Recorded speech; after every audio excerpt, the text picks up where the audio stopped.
यहाँ पे मैं एक क्रेडिट दूंगा आपकी इजाजत से मौजूदा अपोजिशन को कि वो ऐसा कोई जाती फायदा इस धरने वरने से नहीं उठा रही है। आपको क्रेडिट देना पड़ेगा मौजूदा अपोजिशन को। अच्छा साहब बिल्कुल दुरुस्त कह रहे हैं, लेकिन मेरा थोड़ा सा इख्तलाफ आ जाता है इस मामले से। देखें, जो पहले मामलात किए थे, जिस ग्रुप ने किए थे, उसका मकसद एक ही था कि पाकिस्तान को डैमेज करो और जो है कंट्रोवर्सी जो है उसको क्रिएट करो, डेमोक्रेसी को वीक करो। तमाम मामलात यही थे और आज भी वही ग्रुप है, भले वो इक्तदार में। उसका मकसद यह है कि पाकिस्तान को वीक करो, डेमोक्रेसी को वीक करो, पाकिस्तान के अवाम को अजियत दो, लाचार करो और दुनिया के अंदर इनको मफलूज करके सामने रख दो। यानी कि आपको एक माफिया नजर आता है। ये बात जरूर है, जो मुखाफात अमल की बात कर रहे हैं वो हमारे सामने आएगा और भरपूर तरीके से आएगा। अभी वो रिवर्सल शुरू जरूर हुआ है, यानी कि पाकिस्तान की अवाम की आंखें खुल हैं मियां मोहम्मद नवाज शरीफ के सब्र, तहम्मुल और बुर्दबारी की वजह से। तो वो नजर आएगा अभी आने वाले वक्त। बिल्कुल बिल्कुल ठीक है। मैं मेहमानों से, मेरे मेहमान काफी इकट्ठे हो रहे हैं, 2 मेहमान और क्यू में लगे हुए हैं। हम कोशिश करेंगे कि जितना छोटा कमेंट करके आगे निकले।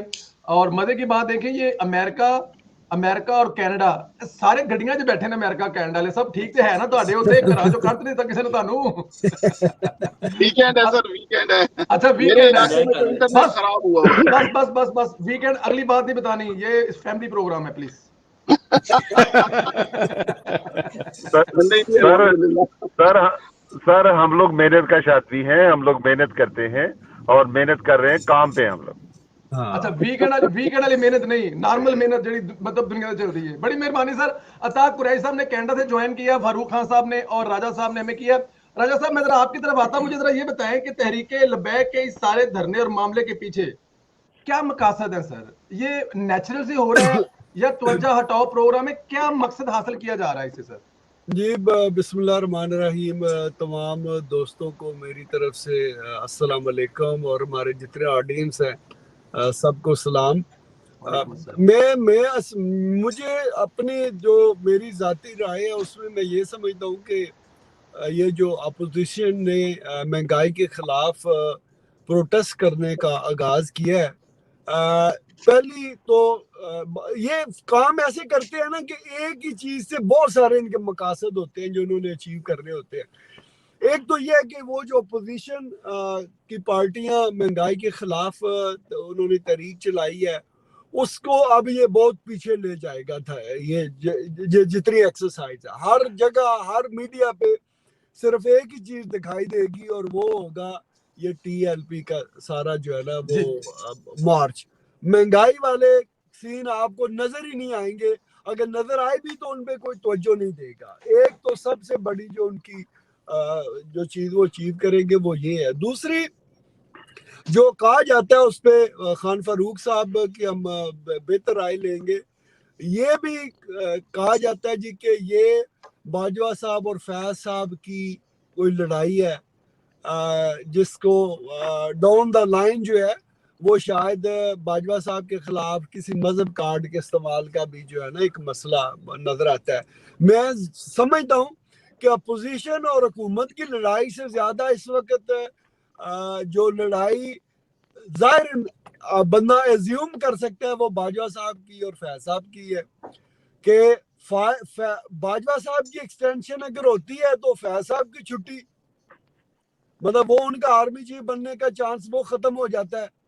और अगर जो है वो फैज साहब सब्र से काम लेते हैं तो यू नो लाइक अगर फैज साहब मौजूद होते हैं तो उनकी मौजूदगी में बाजवा साहब की जो अगली एक्सटेंशन है वो जो है वो खटाई में पड़ जाएगी। तो ये दोनों का भी एक मामला है।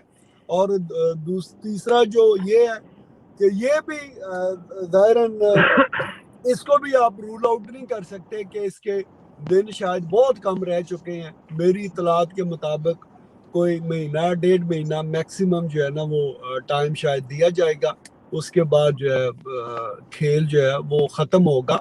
और इससे भी बड़ी बात वो ये है कि ये जो टीएलपी का वो कादरी साहब का जो बेटा है उसको पहले भी इन्होंने हीरो बनाया था, अब भी हीरो बनाएंगे और इस जमात को वो जिंदा रखेंगे। और ये जब भी जमात इस्तेमाल होगी वो मुस्लिम लीग नून के वोट को तोड़ने के लिए इस्तेमाल होगी, लिहाजा पीएलपी को उन्होंने इसी तरीके से जिंदा भी रखना है। तो ये बिल्कुल सारे ठीक है। मकासद हैं मेरी नजर में। अभी अभी अभी और भी मुकासद बहुत सारे होंगे जो मतलब कि मुख्तलिफ लोगों के जहन में आ रहे हैं आगे चल करके। फारूक साहब जरा ये बताइएगा, ये तहरीके इंसाफ जो है इस वक्त जो उन्होंने कमेटी बनाई है तहरीके लबैक से गल्ला बात करने वास्ते, वो कमेटी बड़ी शानदार है। उनकी खान की टीम के जो सबसे लायक बच्चे हैं दो, एक शेख रशीद साहब और दूसरा गंडापुर साहब, वो मुज़ाकरात कर रहे हैं। सर क्या कहेंगे आप इस कमेटी पर, और मामला हल कराने वाले लोग हैं या ये मामला बिगाड़ने वाले लोग हैं? जी बिल्कुल, ये बड़ा अच्छा सवाल है आपका। ये दोनों जो कैरेक्टर्स हैं, ये मामलात को बिगाड़ने के मामले में ज्यादा मशहूर हैं, और इनकी कोई स्पेशलिटी कॉन्फ्लिक्ट रेजोल्यूशन की एज सच नहीं है, सिवाय पैसे देकर बात खत्म करने के। इनको इनको निगोशिएट करते हैं, ये कितने पैसों में ये धरने खत्म होंगे, कितने पैसों में लोग घर जाएंगे वापस, और लीडर्स को ये नरम गरम तरीके से ये गुड कॉप बैड कॉप जो टेक्नोलॉजी है ये लगा रहे हैं। अच्छा, इन दोनों का मंजर आम पर आकर और आगे पहले मरहले में गुफ्तगू करने का जो सिलसिला, ये इस बात की भी अलामत है कि इन लोगों को कोई गाइड नहीं कर रहा, हुकूमत को कोई समझा नहीं रहा कि आप लोग किस तरह से चलें। ये अपने अकल से इस्तेमाल कर रहे हैं। ये दो आदमी रखे हैं क्योंकि बाकी कोई आदमी भी अपने हलके में इस तबके के लोगों के साथ लड़ने के लिए तैयार नहीं है। सिर्फ इन दो आदमियों की अंदर थोड़ी सी ये बात है कि ये एक तो जो गंडापुर साहब हैं उनका आजकल कॉन्फिडेंस आसमान पर पहुंचा हुआ है कश्मीर के बाद से, और शेख रशीद साहब जो है उनकी ड्यूटी है इंटीरियर मिनिस्ट्री की, वरना ये दोनों हजरात काम और खराब करेंगे। उनको बातों बातों में ऐसा मशवरा देंगे जैसे अफगानिस्तान को दिया था कि भाई डट जाओ, ऊपर से कहते थे कि नहीं यूं करो, पीछे अंदर से कहते थे नहीं नहीं आप डट जाएं, अल्लाह की मदद आपके साथ है। यहाँ पर भी यही होगा, हालात इनकी वजह से कशीदा होंगे। मगर इस सारे किस्से को अगर हम इस नजर से देखते हैं कि हुकूमत में कोई प्रॉब्लम है, फौज में कोई इश्यूज हैं और आपस में, मगर एक बात ये इसके अंदर हमें महसूस हो रही है कि कुछ एरिया इस तहरीक का महंगाई से भी और लोगों से भी, सियासत से भी और इस टोले से भी बिल्कुल क्लियर है। इससे देखें, अगर महंगाई कम हो जाती है तो क्या ये हुकूमत हमें एक्सेप्टेबल होगी? नहीं, बिल्कुल नहीं होगी।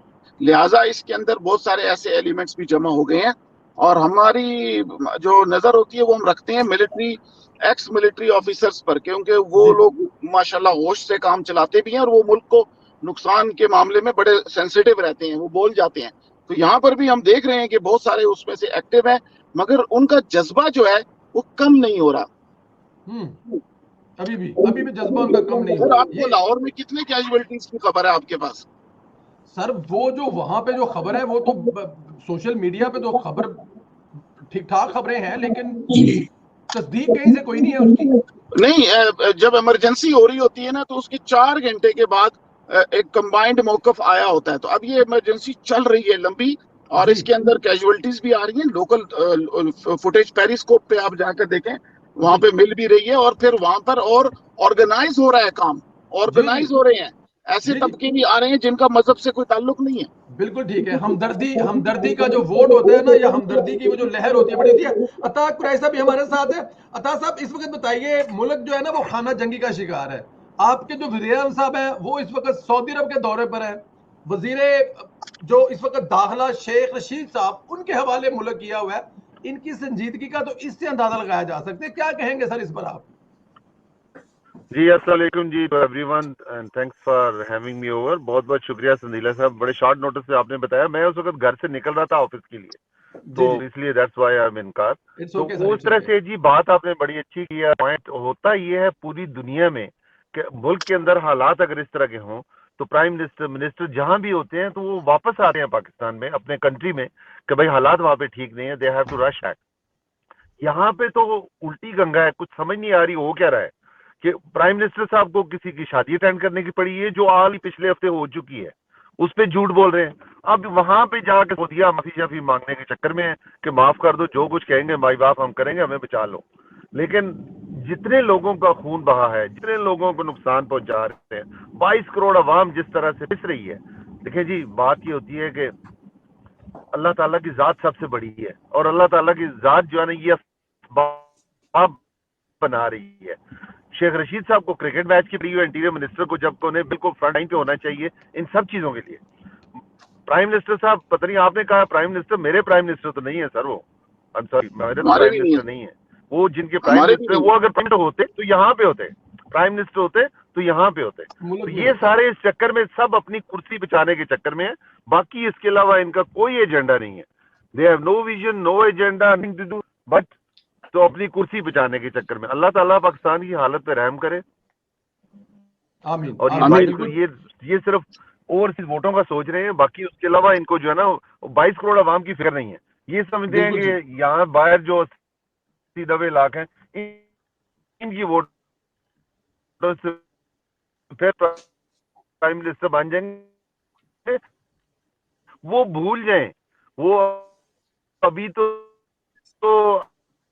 आप मेरे ख्याल में मुझसे ज्यादा बेहतर पता होगा कि जी, पाकिस्तान में बिल्कुल। जो यूथ थे ना वो अभी मुंह पाकिस्तान छुपाते वाले थे, यूथिया जो है ना उसका तो मर गया हुआ है, वो लेकिन किसी अभी को बाहर फेस वालों नहीं का हल्का करते। फुल्का सा है, वो आप ठीक कह रहे हैं। इसमें कोई शक नहीं है, लेकिन इसमें भी हम बात करते हैं। जरा मुझे आगे चल के इस पे जरा दिएगा, एक मिनट देखिए। अब खालिद साहब हमारे साथ हैं। मैं तमाम दोस्तों को जिन्होंने अभी ज्वाइन किया है, इटली के सदर मुस्लिम लीग नून के, कल मुस्लिम लीग नून का एक वर्कर कन्वेंशन हो रहा है जिसमें इसहाक डार साहब खिताब करें, तो इसलिए हमने तकलीफ दी थी चौधरी खालिद महमूद गोंदल साहब को। गोंदल साहब क्योंकि आप बिजी हैं, आप निजामात करने हैं, तो एक आखिरी सवाल ले लें, उसके बाद हम लोग कैरी ऑन करेंगे। आप अपना प्लीज कैरी ऑन कीजिएगा काम वगैरह।